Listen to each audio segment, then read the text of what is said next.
Southeast Asia is a study in contrasts. Remote islands, busy cities, and when it comes to animal combat, the weapons of war must adapt. You've got a mouth packed full of teeth. There's stomping, there's jumping, there's very strong aggressive pulling. They don't have teeth, but they have these really, really strong beaks. If you look at the injuries that come out of these fights, they are brutal. Things get pretty hardcore pretty quickly. It's crazy. Every day, everywhere, our planet is a battleground. Turf wars, food fights, and mating mayhem rage on as animals outwit and outmaneuver their own kind in Battle of the Alphas. Southeast Asia, made up of 11 different countries stretching from the Indochina Peninsula to the edge of Indonesia. There, on 4 rugged islands, an ancient survivor fights a prehistoric war. Enter the dragon. Komodo dragons are the largest lizard on Earth, and they are, in my opinion, superior and phenomenal in so many ways. They're one of the only lizards that stalks their prey, and actually, maybe a little bit horrifically, they've been known to stalk small children. Komodos have roamed the Earth for 4 million years. No ordinary creature will oppose them. Komodo dragons are one of those few creatures that truly are fearless. Realistically, the only thing that could take down a Komodo dragon is probably another Komodo dragon. Even their own babies have to hide from these monsters. They're not safe on the ground. They're barely safer in the trees. However, the trees are where they take refuge from the adults. If they don't take refuge from the adults, including their parents, they will almost undoubtedly be eaten. Ferocious as they are, these 9-foot-long apex warriors don't flash their weapons. It looks like it doesn't eat anything tougher than mush. But it does. When it comes to the business end of a Komodo dragon, you've got a mouth packed full of teeth, up to 60 teeth that are hidden by their gums. But as soon as they come to bite, those gums are shredded and the teeth come to the fore. A vicious bite is bad enough, but Komodos add some secret sauce. For a really, really long time, people believed that the mouth of a Komodo dragon harbored all these really, really dangerous bacteria, and that a bite essentially infected you with this bacteria. That's not true. Komodo dragons are venomous. Snakes are venomous too, of course. They inject venom using hollow fangs. Not these bulldozers. The only way they can get the venom into the wound is by mashing, tearing, ripping, and mulching the flesh, basically masticating the venom into their bloodstream. One of the biggest, I guess we could say, benefits of their venom is that it contains anticoagulants. So when a Komodo dragon actually bites a prey item, whatever it might be, it bleeds out slowly, and the Komodo dragon essentially just follows it around until it dies. So it's pretty brutal. Today, this brute has caught the whiff of opportunity. The scent not of prey, but of a female. Komodo males can zero in on reproductive females by detecting special hormones in her feces. It's an island-wide, come hither, an invitation to the big fight. Komodo dragons, if a brawl were to break out, it's almost always over mate. The female will pretty much just mate with the one that wins the brawl, because pretty much that's what's gonna tell the female, this is the strongest male, this is the toughest male, this is the male whose genes I wanna have passed down to my offspring. The defender kicks off with a bout of saber rattling, Komodo style. Loud hissing, head shakes, and a whip of the tail. They know that if it really does come to blows, it could end up with one of them dead. So they'll hiss at each other. That's a great way, again, of saying, look, I'm big, I'm healthy, I can make a loud noise, don't try it. But the challenger won't back down. At the start, all looks calm, and then suddenly that explosion of energy as they realize, oh, it's on. It's no holds barred as they push on and up for the main event. Things get pretty hardcore pretty quickly. They lock arms, they get into that grip, and they are pushing super hard. It's the first to fall is going to fail.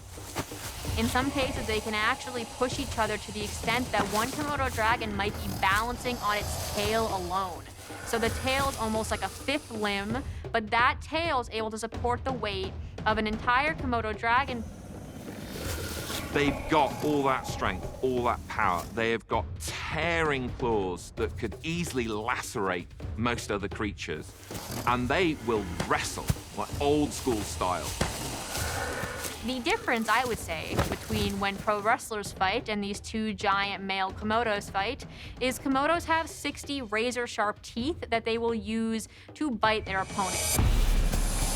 And remember that deadly venom? Straight away, you might think that fighting mouth-to-mouth with a Komodo dragon is going to be suicide for one or the other. But science has recently discovered that they have a very interesting protein in their bloodstream that helps to nullify the effects of the venom. So a Komodo dragon cannot kill its rival with its venom. I'm not sure if the claws or the teeth are more prominent when it comes to who's going to win the fight. They're both definitely incredibly sharp.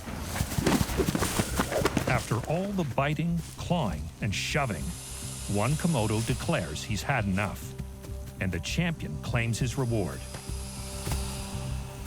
Courtship for Komodo dragons is very much like their lives. It is swift and it is brutal. There's no Barry White playing in the background here, okay?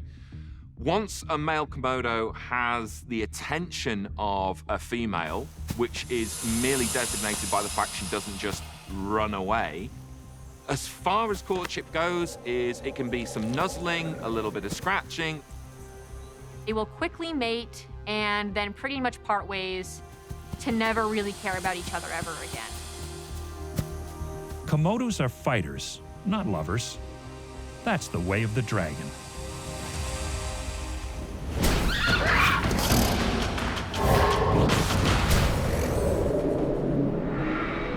Meanwhile, up a tree in Thailand, there's a tiny contender famous for its high-altitude throwdown. Meet the Japanese rhinoceros beetle, a brawler that makes its gigantic namesake look tame. The Japanese rhinoceros beetle is amazing. It has a long horn that extends from its face that gives it its name. All right, so if you're standing up and you put your hand, on your chest right about here, that's about 2/3 of your height. Imagine a stick that long coming out of your forehead. That's what rhinoceros beetles have. It's huge, and it's used for one thing, which is for fighting other males. Only the male rhino beetle has this enormous horn. The longer it is, the better he can duel for the ultimate prize, a mate. This is a kind of beetle that eats sap. So they go to a branch in a place where the sap is available, and they set up shop because that's where the females are going to go to eat, and that's where the mating's going to happen. Sooner or later, a female will arrive, hungry for sap. But other males will also come running, his challengers for the cage match. What's so fun about rhinoceros beetles as a group is that they have all kinds of different fighting methods. Some of them pinch, some of them scoop, but the Japanese rhinoceros beetle is a pitchfork method, right? They get the horn under the other one and throw it.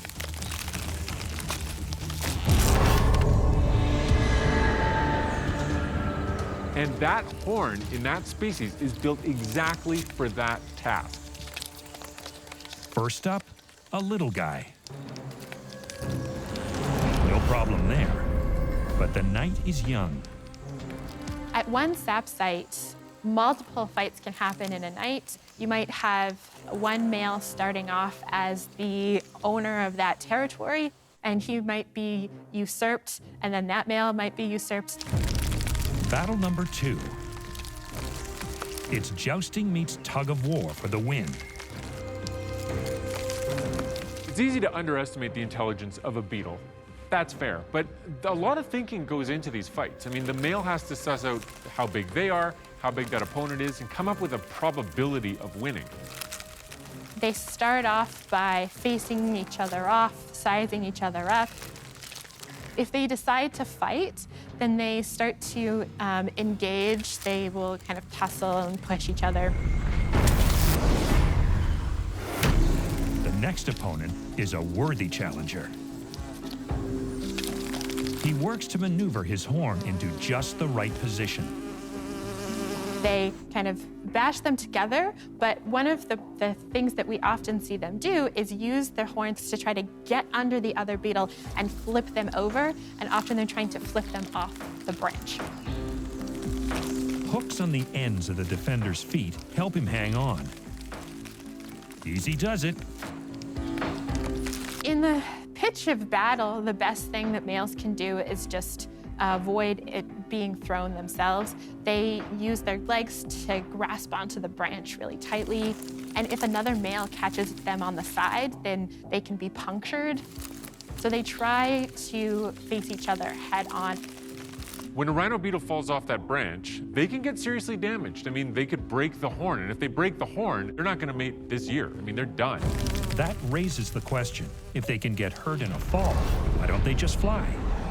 Well, it's not the horn that weighs them down. People used to think that, but no. It turns out the horn's pretty light. It doesn't really interfere with flight. If you cut it off or leave it on, it doesn't really affect flight very much at all. They hold it in a special way when they're flying, and it's not very heavy. But these mammoth flyers still find it hard to start their engines mid-fall. They are big, heavy beetles. So when rhinoceros beetles are flung off the branch, sometimes they can't open their wings fast enough to fly away and avoid falling to the ground. Ultimately, it comes down to that shovel. If that horn gets under your belly, if it gets under your legs and starts lifting you up, you can hold on as tight as you want, but in all likelihood, you're done. An attack from behind catches a fourth rival off guard.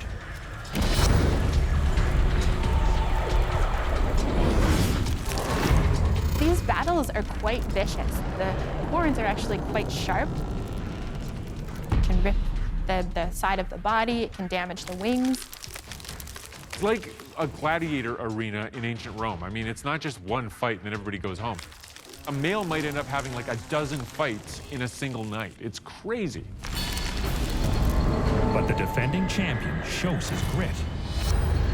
There's no evidence that females prefer a male with a large horn. It's just that the fights all come down to that horn.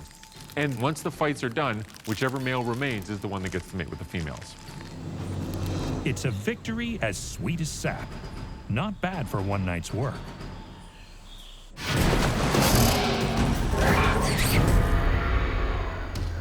While rhino beetles battle it out in the forests, macaques hone their skills as gritty street fighters. These animals are aggressive fighters. They're biting, they're swiping, they're lunging. They charge each other, they bite each other, they use their hands to rip hair. It can be very, very intense. 14 species of these hot-tempered primates live in Southeast Asia. Some, like these urban marauders, have left the forest behind. The mean streets are their arena. If you go to a city where there are macaques, you'll find them like on the walls, you'll find them on the roofs. They're sneaking around, they're stealing from stores. They're like a vicious gang that is hugely successful. This gang is no democracy. Everyone has a place in the pecking order, whether they like it or not. It doesn't take much for a fight to start. So they might be fighting over territory, they might be fighting over food, they might be fighting over the way they look at each other. It's hard to know, but aggression is a huge part of life for these animals. The root of that aggression is simple. Fight to keep what you've got, and fight to get more of what you want, whatever it is. What I love about macaques is you have to respect them, right? They are who they are, no matter what. They're all relaxing, everybody's fine, and then all of a sudden, one of them is like, wait a second, we're macaques, I gotta fight somebody. Male and female macaques climb different social ladders, with top mamas born to rule. Macaques tend to be female dominance hierarchies where you have an alpha female and then she kind of runs a family group. Female macaques do not have to fight their way into their rank. They're born at the top or born subordinate. And that means if the queen gives birth, her offspring are automatically at the top of the society.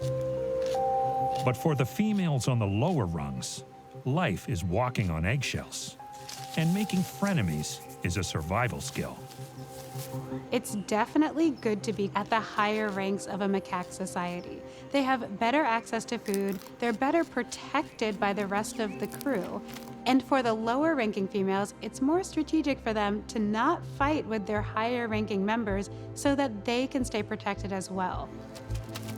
One of the ways to avoid fights is to groom that other macaque. Say, hey, I'm your buddy, let me give you a little massage, let me get those parasites out of your fur. It's a way to stop them from killing you. And so when you look at who's grooming who, it's always grooming up. It's always grooming towards the ones that could beat you up. Grooming can be quite strategic. It's almost like sucking up. As tricky as it is for females, males walk an even shakier tightrope. From the moment they reach puberty, life is a series of squabbles, skirmishes, and wars. In terms of male macaques in the troop, it's a temporary position. Males get to be part of the troop when they're babies, but by the time they're 2 or 3 years old, they're kicked out. They have to figure it out on their own. They have to break into a new troop, usually by fighting. So the reigning alpha male always has a target on his back. Sooner or later, some young upstart will come gunning for a better life. Fights are just so hardwired into macaques. That competition within the species, that battle to be alpha, is so big for them that they can't let it go. At stake for the defending champ, everything, including his mate and membership in the troop. One thing that these animals have is speed. They are very fast on the ground, they're very fast at climbing, so there's a lot of chasing that happens early on in the fight. Things move quickly from chase to schoolyard brawl. Macaques are all fury, no finesse. There's stomping, there's jumping, there's very strong aggressive pulling. Those hands and those feet can grab onto the flesh and pull on it very hard. If you look at the injuries that come out of these fights, they are brutal. But ultimately what it comes down to is those big old teeth. This challenger has no shot. He can't land a bite. So he goes in for a hug. Instant damage control. That's the thing about macaques. As quick as they come to blows, they forgive and forget just as fast. But don't worry, they'll be fighting again in no time.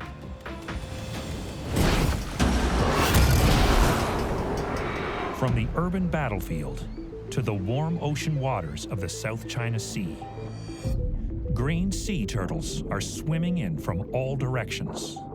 Green sea turtles spend their time traveling, well, any ocean. They go wherever they want to, traveling the ocean currents. It's a beautiful life. But today, these male turtles are less surfer dude, more combat marine. And the reason? Well, there's something in the water. Females will release hormones into the water, and these hormones attract mates, attract males. The female's plan? Attract a mate near the beach where she was born, and where she'll return to lay her own eggs. And the reason she does that is because she knows, oh, I was hatched here. This is a good nesting site. There aren't predators that are gonna eat all of the eggs when they're still buried or predate on the little hatchlings when they hatch from the shells. And so a good nesting site is really key. For this female, that means a peaceful beach on the coast of Malaysia. But first, she has to mate. and that requires a bizarre battle at sea. If she remains horizontal, then it means she's receptive. But if he tries to mount her and she's not keen, she turns vertical in the water and the poor guy just slips straight off. Seems like she likes him. But does she like him, him, and him? Once the female releases her hormones, the males come swimming. And so they will swim up to 4,000 kilometers to get to that female. So it's pretty dramatic just from the get-go.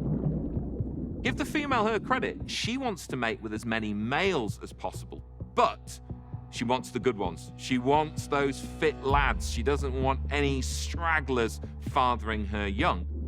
So after she's got a pack of potential suitors around her, she puts them through their paces.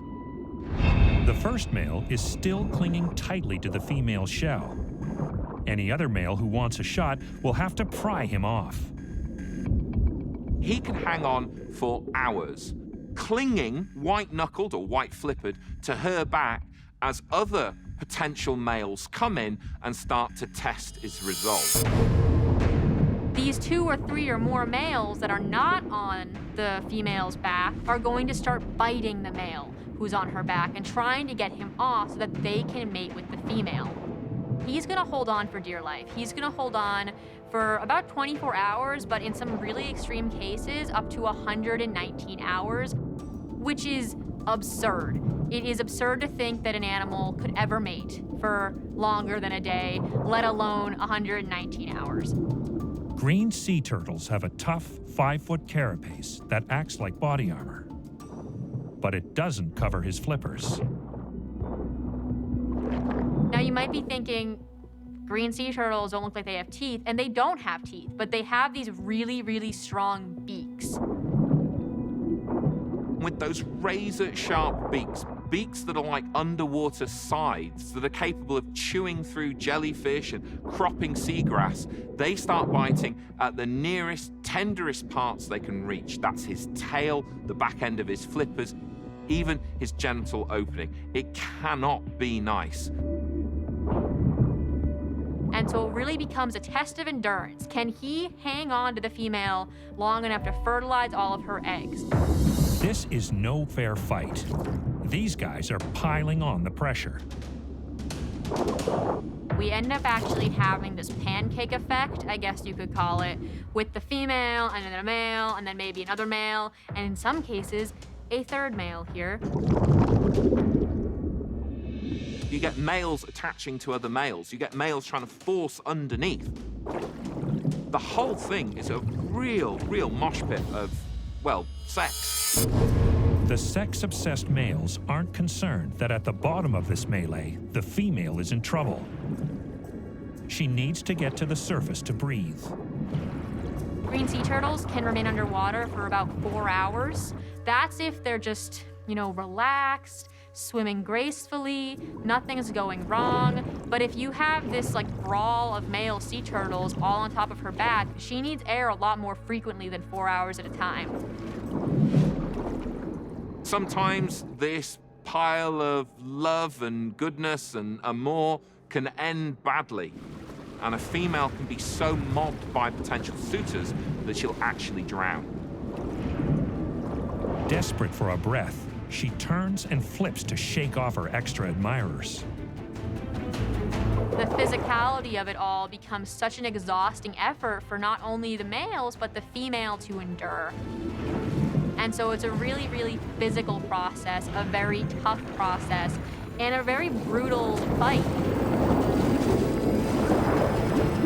This time, she's strong enough to get to the surface. And he's strong enough to hang on to his spot. If that one first male holds on, he endures the beating of a lifetime, his sperm fertilizes the female's eggs, and then it all repeats in a few years.